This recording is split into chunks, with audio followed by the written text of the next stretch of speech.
make sure that the kinds of things that are happening in Baltimore, that the change happens that needs to happen, and it starts with the people having jobs, people having good housing.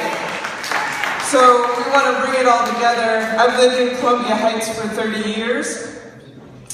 A year ago, the tenants at 2724 11th Street asked for a little bit of help from their neighbors because they were living with a slumlord who was putting his boot on their neck.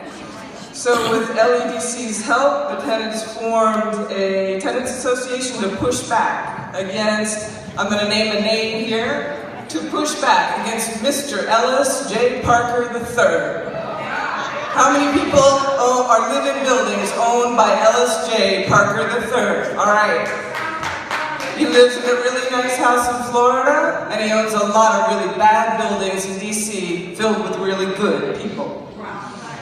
So when Mr. Parker filed his hardship petition, quote unquote, and a 31.5% rent increase went into effect for our tenants at 2724, then we, the neighbors, formed what we were calling a circle of protection and solidarity around that building. We were not going to let our neighbors get pushed out by a slumlord. So our mandate is to help the tenants as they further their goals and to keep an open line of communication between the neighbors and the tenants so that Mr. Ellis J. Parker III can't divide us and force people out of our neighborhood. So our group, the neighbors of 2724, we strongly support all of those goals that have been laid out by the Tenants Town Hall here. And our experience of trying to make the district system work is that we need fair and transparent financials to be required when owners apply for a hardship petition. They need to be transparent. So the man who owns a mansion in Florida can't claim that he doesn't have any money to fix his building. Number two, we need the hardship petition to not even be considered if there are building code violations present. And there should absolutely be no conditional increases, no automatic default increases in rent before the hardship petition has even been proved. Our people had a 31.5% increase just because the owners asked for it.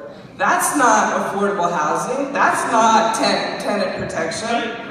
So all tenants should be able to turn to their neighbors for help, but it should never have taken as much work by as many people to just defeat a hardship petition that was illegal to begin with. In Columbia Heights, gentrification has been a powerful wave that has swept through our neighborhood. It has brought some economic new life, and that's been a good thing, but it has torn apart the long-term established fabric of our elders and our families and our whole neighborhood relationships. So LEDC, the tenants of 2724 11th Street, and the 2724 support team are reweaving that fabric of our neighborhood one block at a time. That's your job, and that's y'all's job. And we're going to keep holding people accountable until tenants have the rights that they deserve. Thank you.